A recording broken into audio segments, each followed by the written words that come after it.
Hello student, आज हमारा topic है बैंकिंग में चेक का रेखांकन मतलब क्रॉसिंग ऑफ चेक। रेखांकन का अर्थ भारतीय विनिमय साध्य प्रपत्र अधिनियम की धारा 123 के अनुसार जब किसी चेक के मुख पृष्ठ पर दो समांतर तिरछी रेखाएं खींच दी जाती हैं और उनके बीच एंड कंपनी या उसका संक्षिप्त रूप एंड कंपनी अंकित हो अथवा विनिमय साध्य शब्द लिखे हों तो ऐसे अंकन को रेखांकन कहते हैं।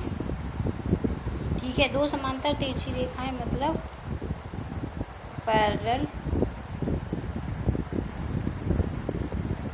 लाइन।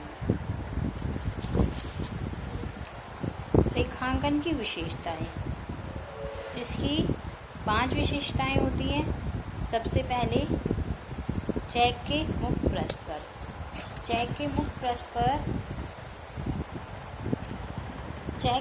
पृष्ठ पर रेखांकन चेक के मुख पृष्ठ पर मतलब अपसाइड अर्थात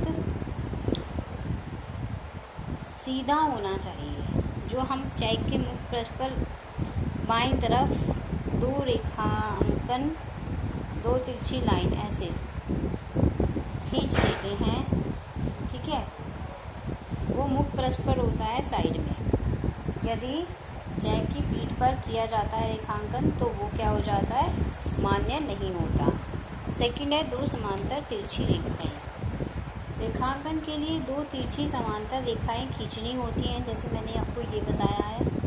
एक रेखा खींचने पर भी रेखांकन नहीं होता। अगर आप एक ही रेखा खींच दोगे तो कोई रेखांकन नहीं कहलाएगा।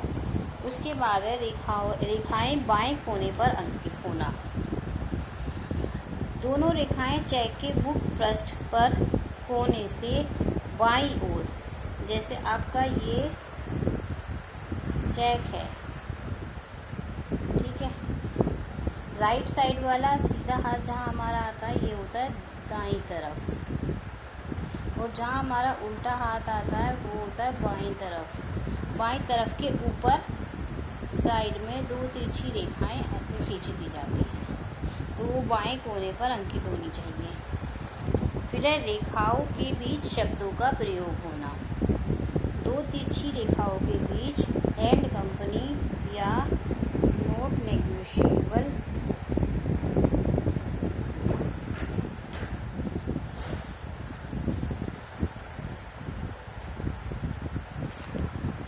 लिखा जाना चाहिए, ठीक है। यदि अगर हमारा कोई वर्ड ऐसा नहीं भी लिखा तो भी वो रेखांकन कहलाएगा। केवल चेक का रेखांकन केवल सिर्फ चेक का ही किया जाता है, विनिमय विपत्र का या प्रतिज्ञा पत्र का नहीं किया जाता। बैंक ड्राफ्ट या पोस्टल ऑर्डर को भी रेखांकन की सुविधा दी जाती है। अब देखिए रेखांकन कौन कर सकता है। सबसे पहले लिखने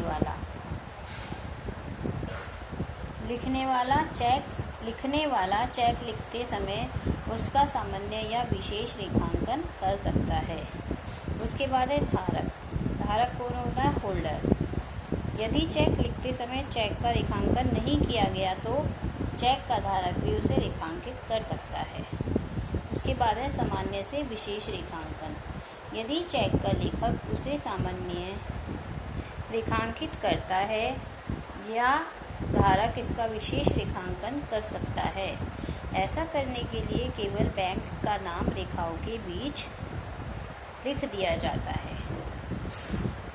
सामान्य रेखांकन में एंड कंपनी नॉट नेगोशिएबल लिखा जाता है और विशेष रेखांकन में बैंक का नाम लिखा जाता है। बैंक द्वारा रेखांकन, यदि संग्रहकर्ता बैंक द्वारा कोई बिना रेखांकित अथवा सामान्य रेखांकित चेक प्राप्त करता है तो उसे क्या करता है, वो अपने नाम में विशेष रेखांकित कर सकता है। और पुनः रेखांकन, यदि चेक पर विशेष रेखांकन है तो जिस बैंक के पक्ष में रेखांकन हो रहा है वह संग्रह के लिए किसी अन्य बैंक में भी रेखांकन कर सकता है। तो ये इसके 5 पॉइंट्स हैं कि रेखांकन कौन कौन कर सकता है। अब देखिए रेखांकन के प्रकार। सबसे पहले साधारण रेखांकन। यदि किसी चेक पर दो तिरछी समांतर रेखाएं खींच दी जाती हैं परंतु इन रेखाओं के बीच किसी बैंक का नाम न लिखा जाए